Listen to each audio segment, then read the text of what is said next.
Y ahora imaginen la situación que se vive cuando alguien muy próximo decide acabar con su vida.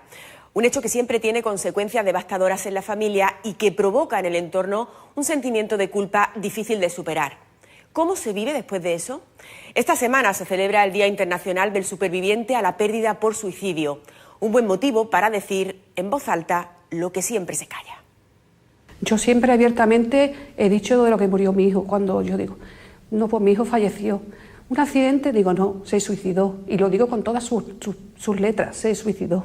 Mi historia como superviviente es de la pérdida de una hija de 13 años y además en un día muy significativo, ¿no? Un día de la ilusión, el Día de los Reyes Magos. 4.000 personas se quitan la vida en España al año. 11 cada día, un suicidio cada 2 horas. Una cifra que duplica la de los fallecidos en accidente de tráfico. Es la primera causa de muerte violenta. Por cada persona que se suicida, se estima hay 6 víctimas más. Son sus familiares y amigos. Se denominan a sí mismos supervivientes. En nuestro país, cada año 24.000 personas se enfrentan a este duelo. I stepped into an avalanche. It covered up my soul. La palabra supervivientes lo dice, estamos superviviendo, porque en realidad nuestra vida ya no es la que era. De pronto dejas de vivir, la lógica de la razón deja de estar contigo. Superviviente porque es volver a reconstruirlo. Es importante el sentirte acompañado por gente que han pasado lo mismo que tú, porque son personas que te entienden, ¿no? Estoy en la plataforma a tu lado haciendo el duelo por suicidio de la muerte de mi hijo Daniel hace 3 años y estoy en la plataforma para ayudarme y ayudar. Pertenecen a la primera plataforma de supervivientes de Andalucía. Ha nacido en Huelva, familias que se apoyan en su dolor y se rebelan contra la incomprensión, contra la soledad del silencio que siempre ha envuelto a las muertes por suicidio. Es que llegas a sentir vergüenza, te hacen sentir vergüenza, porque la sociedad ha tratado el tema del suicidio como vergonzoso. Yo al principio la palabra suicidio era, bueno, pues una cosa que me costaba muchísimo decirla, ¿no? Porque era, bueno, no sé, era una palabreja, se atoraba, sí, no salía, ¿no? Lo primero, y eso es una frase que yo me tuve que decir a mí misma, es aceptar y decir en voz alta que mi familiar querido ha muerto por suicidio. Y esto lo tengo que decir en voz alta. Hablar para aceptar y dar visibilidad al problema. Cecilia es presidenta fundadora de la asociación Después del Suicidio, psicóloga y superviviente. Yo perdí a mi hijo, Miquel, tenía 19 años, no estaba diagnosticado de ninguna enfermedad, no había ninguna señal que hiciera prever ese desenlace. Nunca piensas que te puede pasar a ti, que eres la única en el mundo que ha vivido esta circunstancia y que nunca te puedes llegar a imaginar que lo vivirías porque éramos y somos una familia normal, ¿no? ¿Por qué? A los supervivientes del suicidio les persigue esta pregunta. Yo sabía que mi hija tenía muchos frentes abiertos, muchos. Y de hecho estábamos yendo al psicólogo. Es una historia muy larga y bueno, ese día pues pasó. En 9 de cada 10 muertes por suicidio hay detrás algún tipo de trastorno o enfermedad mental. En el 80% de los casos, depresión.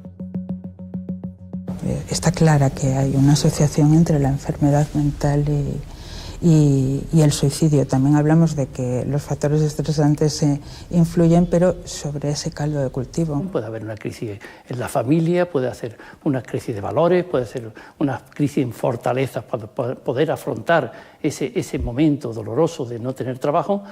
Por lo tanto, son muchas las causas que rodean cuando hay una decisión como esa, ¿no? No hay una sola razón, es muy multifactorial, muy multicausal. Detrás del suicidio nunca hay una sola causa, pero sí un denominador común. El que se suicida no se suicida porque quiera morir. lo que quiere es dejar de sufrir. Es un duelo muy complicado porque lo peor que se lleva es la culpa, las preguntas. ¿Por qué no me di cuenta? ¿Por qué no me di cuenta? El sentimiento de culpa. El sentimiento de culpa es un sentimiento autodestructivo, es uno de los sentimientos más fuertes que puede tener el ser humano contra sí mismo. Le acompaña eso durante toda su vida. Trabajar ese duelo es muy importante, verbalizarlo. Tienes que intentar, primero, dejar de machacarte a ti, de decir, ¿y si no hubiera salido? ¿Y si me hubiera dado cuenta? Todos esos sí tienen que cortarse para poder llegar a un autoperdón. Si en ese momento del acto del suicidio las personas que lo realizan tuvieran en mente el dolor que pudieran producir a sus familiares, a sus amigos, no lo harían. Isabel intentó suicidarse. Hoy se alegra de estar viva, puede mirar más allá de su dolor y entender el sufrimiento que hubiera dejado en su familia. Esto podía estar pasándolo a mi hija, esto lo podía estar pasando a mí ahora mismo. ¿Cómo puedo yo ahora mitigar su dolor? ¿Cómo puedo hacerle entender que la culpa no es de ellos, que ellos no son los que han facilitado ese suicidio, que es tanta la oscuridad que ves, y tanto sufrimiento el que tú sientes, que no, la única salida que le encuentras es la paz que tú intentas tener, nada más que la encuentras ahí, nada más que la quieres ver ahí en la muerte. Que quita muchos tabúes que hay al respecto del suicidio y me gustaría, como vosotros, que saliera a la sociedad, que se hubiera prevención y que hubiera información sobre todo. Hace más de una década que la Organización Mundial de la Salud recomendó hacer visible esta realidad. Es el primer paso para afrontarla. El suicidio se puede prevenir. Debería haber un plan nacional de prevención de suicidio y yo creo que hay que tomar conciencia en la sociedad de que es algo que hay que poner en funcionamiento y no se debe dilatar mucho. Si tú escondes un problema, no existe y el problema está ahí y es muy grave y los políticos o quien sea tienen que poner carta en este asunto. Es un problema grave de salud que no se está atajando. Hay que hacer prevención y hay que exigirle a las administraciones públicas que generen recursos, campañas de sensibilización, jornadas, charlas en los institutos. Que hablar de suicidio no invita al suicidio, sino que disminuye el riesgo de suicidio. Yo creo que es la primera intervención y que esa la sabemos hacer todo el mundo. En el momento que alguien comunica a otro alguien que se quiere suicidar, está compartiendo el peso. Esa es la primera intervención.